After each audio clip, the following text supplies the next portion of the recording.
think this is going to be an important message. After posting the Lonely Men in Their 30s video, I've realized the sheer number of men that are perpetually wallowing in victimhood. Many of them have resigned themselves to it and made what should be a temporary season that they can grow from into their whole identity, essentially trapping themselves inside of it. When you're doing inner work or self-improvement, it takes time for those seeds that you've planted to bear fruit. And even still, you have to consistently water those seeds for an initial period before seeing any growth. So that video was for the men who were at that place, where they actually have a desire to do the work and want to be better. And maybe have already started some of that work, but need a little bit of encouragement to push past that period of delayed results. It's important to acknowledge when you're in a dark season. There's a huge difference between acknowledging it and making it your entire identity. There are a lot of men who don't even try, and maybe that's you. And if it is you, it's time to wake the fuck up, realize your potential, and let go of victimhood. There's so many comments in that previous video of men just playing this victim contest. What I've been through is so much worse than what you've been through, and oh, at least this guy has had a girlfriend before, I've been alone my whole life, and it just goes on and on. Part of my story is my father committed suicide when I was a little kid. I made a video about that. I'll put the link in the description. You can watch it if you're curious. He was the one person that I loved and looked up to more than anyone in the whole world. And I pulled through. I refused to give into hatred, bitterness, and extreme forms of nihilism. I certainly went through a journey, believe me. I dabbled in all those extremes until I fortunately came out the other side and started to heal. The point I want to make is I know that there's some men watching this right now. Your inner dialogue is saying something like, well, at least you had a father. I never met my father. What I would say to you is that if you truly desire change in your life, then you need to stop playing that narrative. That your pain or your trauma is worse than the next person's. And that because of that, there's nothing that you can do about your situation. That narrative is fucking up your life. It's the voice in your head that's keeping you stagnant. And that voice isn't even you. It was put there by something outside of you. Conditioning from society, past trauma from when you were a little boy, family or relationships. That voice in your head tells you that since the cards that you've been dealt, that your life is a little bit harder than somebody else's, that there's nothing that you can do about it. The truth is that we all face individual and unique hardships. That's just the human experience. And from that, we're faced with choices in life, much like heroes and villains. Both the hero and the villain suffer similar pains and similar traumas, but choose very different responses. The villain wants to inflict the same pain on others that they've experienced in their life. It comes from a place of bitterness and resentment. The hero makes the choice to try and prevent others from experiencing pain that they've felt from a place of responsibility, empathy, and love. There's absolutely no value in comparing traumas, making a contest out of it. Because no matter what you experience or what I experience, it all shows up the same way. But how you respond to those traumas once you're aware of them, that's what sets you apart. So let go of the victim contest of who's had it worse. It's just a distraction from moving to the next level of your potential, and it doesn't serve you. You can play that game indefinitely if you want to, until you're in the grave, but there will always be someone who's had it worse than you, who has still found their purpose in spite of it, and has built a beautiful life for themselves. Their metaphorical cup is full, and from that fullness, they're now able to make the world a better place and contribute, because they want to, because they have something of value to share, and they're excited about it. They want other people to experience the goodness that they've experienced. It's how that works. It's not just 100% altruistic. Feeling that they get knowing that other people's lives are improving is incredible. They feel amazing. So there's definitely some positive selfishness in there. But on the opposite end, if you hate yourself, you're gonna hate the world too. You become the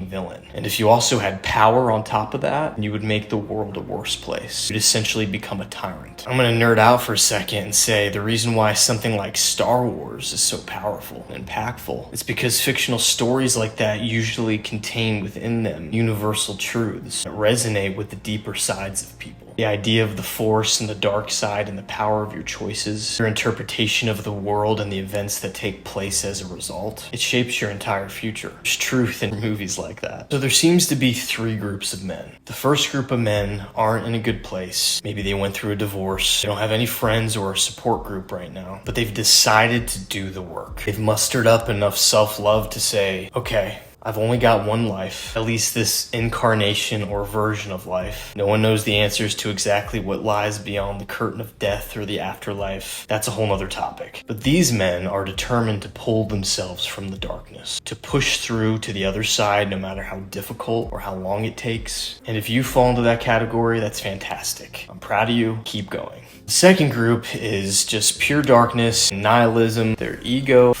loves it. They have every intention of complaining, blaming the world, but zero intention of taking any action to do anything about it. Because what's the use? I hate myself. I hate the world. These men are beyond reach. They can't be helped because they do not want to be helped. Their ego is so deeply identified with darkness and nihilism that even if you try to help them, they'll more than likely attack you for it. They'll be suspicious of your good intentions to want to help them and hate you for it, because their whole identity has become rooted in being a victim, and their worldview is essentially being threatened, so it feels like potential death in a sense. This is usually unconscious. They've become crabs at the bottom of the bucket. I don't know if you've heard that analogy. If you have a bucket and it's full of crabs, and some crabs start to slowly inch their way out of the bucket, for some reason instinctually try to pull those crabs back into the bucket. That's exactly what these men do. Usually it's from behind their keyboards on the internet, which is the easiest place to troll people. Try to spread your toxic worldviews. Because you don't want to succeed personally, and you don't want other people to succeed. You want your view that the world is just a terrible place to remain consistent, because that's your identity. These guys would literally need a miracle to change, which I don't think is out of the realm of possibility. They could experience like a burning bush moment. That's also why I sometimes talk about psilocybin and mushrooms, because if you take a high dose, it's almost like a self-induced burning bush moment. But I don't even know if it would work for those men, because you kind of have to have an open heart in order for it to work. Part of you has to be seeking evidence of a higher benevolent force that wants the best for you.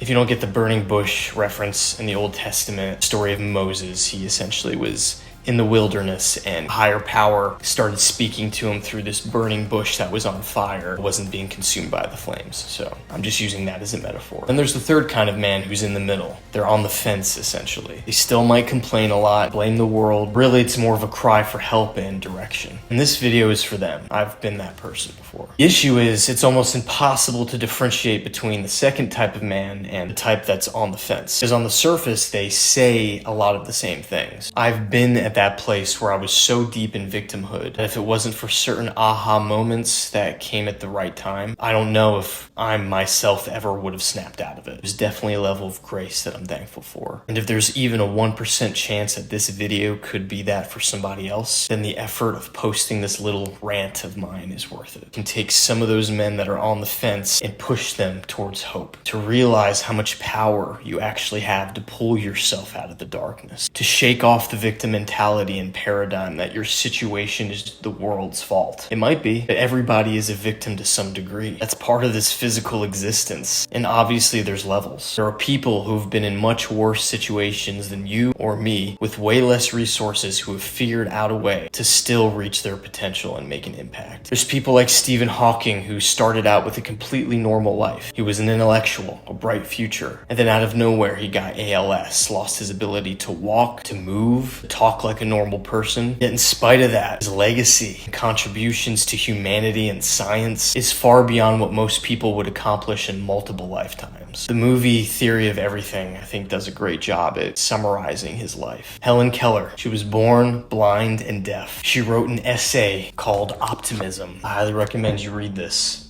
The sheer profundity of that essay will wreck you if you read it from her perspective and with an open heart. Her idea of optimism is not the denial of hardships or pain, but it's the refusal to be defeated by it. She was not naive by any means. She was hyper aware of everything. Her optimism wasn't the fluffy BS you see on social media. It was rooted in the truth of the deepest part of her consciousness. Can't really even be put into language. It's like she was in a perpetual state of deep meditation, basically. And then, of course, there's Viktor Frankl, his book, Man's Search for Meaning. Even after going through the most dehumanizing experience in Nazi concentration camps, his conclusion was life's meaning isn't something to be found in abstract philosophy, but something that's created by each individual's unique experiences. The way they treat themselves, the way they treat other people, contributions to the world. What all these people had in common is they turned their pain into purpose. They turned their mess into their their message. These people had every excuse to be resentful, to be bitter towards the world, but this is the path that they chose. And I'm telling you, you can make the same choice. Transmuting those hardships into the light that ultimately guides others towards a similar trajectory of impact and purpose. That is why we're here on this planet. And for a lot of men, that vehicle is masculinity, the divine masculine that they haven't tapped into yet. It's just lying dormant. But first, you need to defeat the metaphorical dragon of your past traumas to heal yourself and ultimately lead others. It's time we tap into this. I don't doubt that you've probably been dealt a tough hand in this life. That's not an excuse to resign yourself to it. Focus on the good in your life. There's little kids in this world who don't know if they're going to get a drink of water today. Let the knowledge of your privilege fuel you to make yourself better. And in turn,